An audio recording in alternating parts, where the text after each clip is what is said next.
नमस्कार, आप देख रहे हैं बिहार हेडलाइंस और मैं हूं अचला श्रीवास्तव। बिहार, जहां से सबसे अधिक यूपीएससी कैंडिडेट्स निकलते हैं, जो कि पूरे विश्व का सबसे ज़्यादा टफेस्ट एग्ज़ाम है। इसके बाद यहां से आईएएस ऑफिसर्स और आईपीएस ऑफिसर्स की भी कोई कमी नहीं रहती।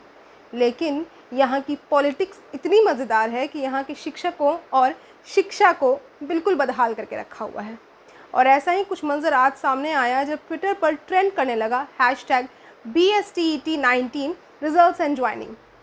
और ये इसीलिए हुआ क्योंकि जो भी विद्यार्थी टीचर बनना चाह रहे हैं, जी हाँ, जो भी टीचिंग कैंडिडेट्स हैं, जो भी STET कैंडिडेट्स हैं, कितने दिनों से उनका रिजल्ट्स रोक के रखा गया है, कितने दिनों से उनकी ज्वाइनिंग रोक के रखी गई है।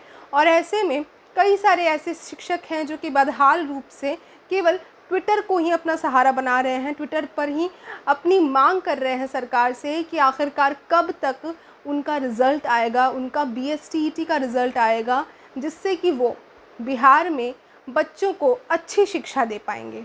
लेकिन अभी तक सरकार के कानों में जू नहीं रेंगी है। हालांकि आज बिहार के शिक्षा मंत्री विजय कुमार चौधरी का एक इंटरव्यू सामने आया, जिसमें उनसे कई सारे सवाल पूछे गए और उन्होंने कुछ का तो जवाब दिया, लेकिन कुछ को टाल मटोल करके ही रख दिया।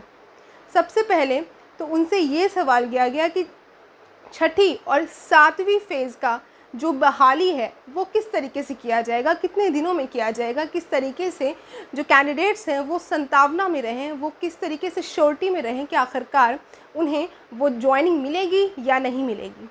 इस पर शिक्षा मंत्री का ये कहना था कि जो छठी फेज़ की ज्वाइनिंग है, इसके लिए सरकार 15 दिन का समय मांग रही है, यानी कि पूरे 15 दिन के अंदर सरकार बिल्कुल ये आपको बता देगी कि आखिरकार किस तरीके से ज्वाइनिंग हो सकती है। यानी कि छठी फेज़ की जो ज्वाइनिंग है वो सरकार कह रही है कि 15 दिन के अंदर वे करना शुरू कर देंगी।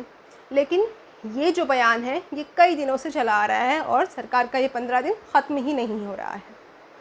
इसके बाद सबसे महत्वपूर्ण बात जो 7वीं फेज़ की ज्वाइनिंग है, यानी कि BSTET 2019 के रिज़ल्ट्स और ज्वाइनिंग की जब बात की गई, पूछी गई सरकार से, शिक्षा मंत्री से, तो उनका जवाब ये आया कि इस वक्त वे इस पर कोई भी बात नहीं कर सकते हैं। जी हाँ, और इसके लिए वे अगले एपिसोड का इंतज़ार करें, यानी कि अगली बार जब उनका इंटरव्यू लिया जाएगा तब वे BSTET 2019 के बारे में वार्ता करेंगे और जानकारी देंगे कि आखिरकार इस विषय में सरकार के द्वारा क्या निर्णय लिया गया है।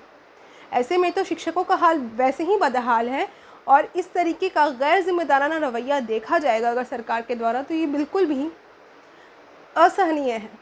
और ऐसे में उन सभी कैंडिडेट्स के लिए ये बहुत ही मुश्किल हो रहा है ये खुद को समझाना कि आखिरकार वे किस राज्य में पल रहे हैं और किस राज्य में वे शिक्षा देने के लिए इतने आतुर हो रहे हैं, जहां उनके लिए, जहां शिक्षकों के लिए भी कोई मान सम्मान नहीं है। उन्हें इतने समय से इंतज़ार कराया जा रहा है और कई के तो रिज़ल्ट्स भी नहीं आए हैं। जी हाँ, 3 सब्जेक्ट्स हैं जिनके रिज़ल्ट्स अभी तक नहीं आए हैं, जो कि हम आपको बताते हैं, साइंस है, उर्दू है और संस्कृत है।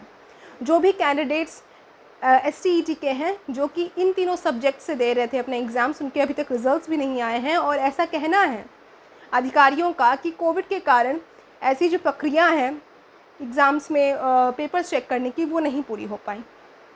हालांकि इसको लेकर आज ट्विटर पर ट्रेंड भी किया गया, एक कैंपेन भी चलाया गया जिसमें #BSTET19 रिजल्ट्स एंड ज्वाइनिंग के साथ साथ बिहार के माध्यमिक शिक्षा के बारे में भी ट्वीट किया गया और इसमें लगभग 307 के, यानी कि 307 के लोगों ने इस पर ट्वीट किया और सबसे ज़्यादा ये 2nd नंबर पर ट्रेंडिंग में आया।